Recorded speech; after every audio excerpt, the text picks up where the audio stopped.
Hello, Mr. Large. This is Jason Baker, and I will be demonstrating Chapter 10, Problem 18, Part D, which has to do with multiplying complex numbers together.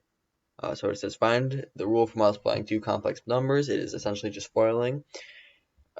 Implement and test a method multiply for multiplying this complex number by another complex number. So I already created the first few parts of it, and at the end I added a print method which is static and I use to test. So the actual method is right here.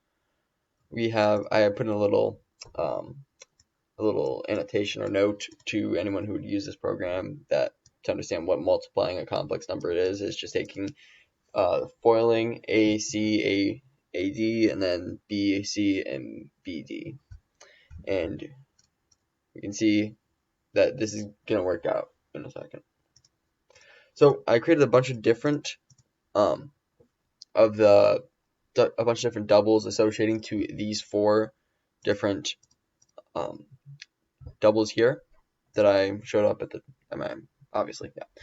So I pretty much took this part, and that'll be the I don't know how to explain it, but it's taking the first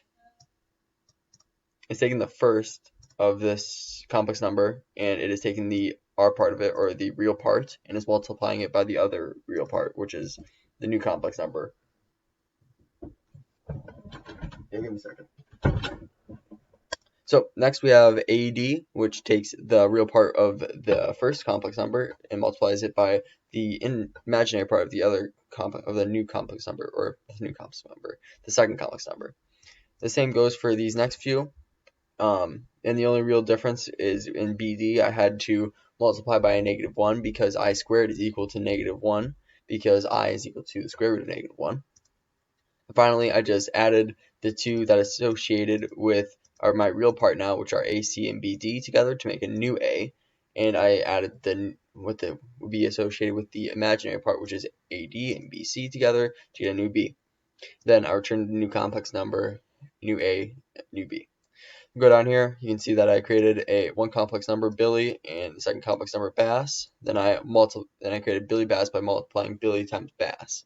And then I use my static print method to print out Billy Bass. And you see, run this file, and go over. The complex annotation is -30 plus 33.75i. And I did check this to make sure it is correct. Alright, thank you.